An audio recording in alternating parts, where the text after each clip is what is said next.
प्रश्न म्हणजे कोणते? मी कोण? माझा जन्म कसा झाला?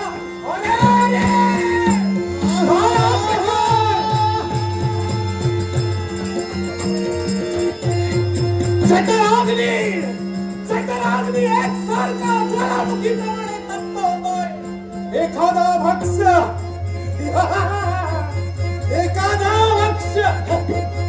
ये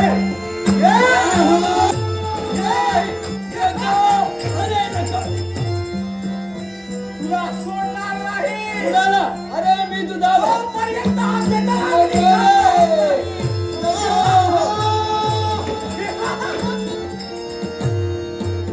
शांत हो. आश्चर्य नवलकीचं वाटतं. तप्त झालेला जठराग्नी एकाकी शांत झाला. काय पाहतोय मी? हे दिव्य तेज. माझा तुम्हाला कोटी कोटी प्रणाम. पण सांगा हो, माझा जठराग्नी एकसारखा तप्त झाला होता, तो कसा काय शांत झाला? आमचा वरदहस्त तुझ्या मस्तके हात होणे, तुझा जठराग्नी शांत झाला. हो. आम्ही कोण याची ओळख करून दिलं तुला गरजेचं. हो.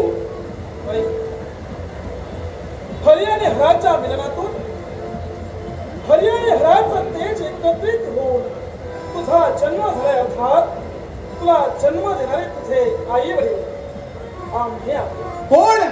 माझे पितृदेवता म्हणजे तुम्ही हर आणि हरी आहात. तुम्हाला कोटी कोटी प्रणाम. पण सांगा हो, ज्याला वक्ष म्हणून मी ग्रहण करण्यासाठी निघाला होतो, ती व्यक्ती कोण? त्रिखंडाची पायपे भूत भविष्य आणि वर्तमान या तीनही काळाची चालशक्ती जाणा. इंद्र ध्रुव आणि प्रल्हाद यांचं गुरुत्व ज्ञान केलं ते त्रैलोक्यवंत देवता म्हणजेच नारद. कोण? त्रैलोक्यवंद पुरुष नारद मुनी. क्षमा असावी.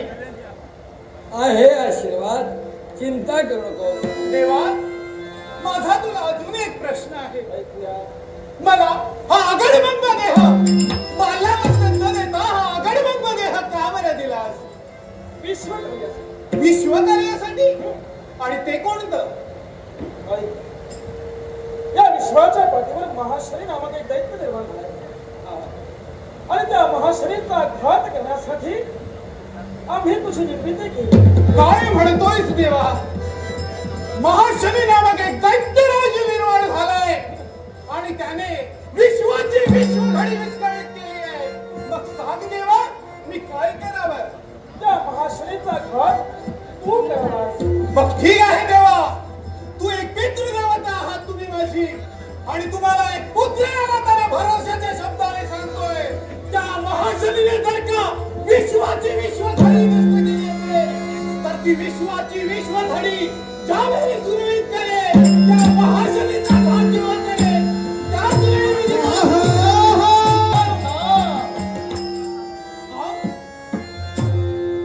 एकाकी निघालो असताना थांबण्याचे याचे मुळाशी कर. असं काय देवा? या विश्वाच्या पाठीवर जो जन्माला आला हा त्या प्रत्येकाला नाव ठेवलंय. हा. मग सांग देवा, मला नाव कोण ठेवणार? मी ठेवणार. आणि तुझं नाव ऐक.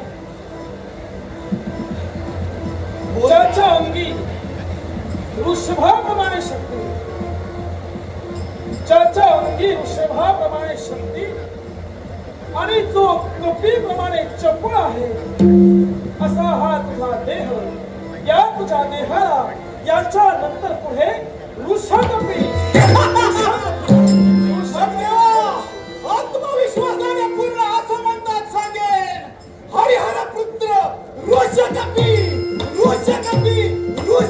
माझी देहाला सोड द्या. मग पितृदेवते नारद मुनी आशीर्वाद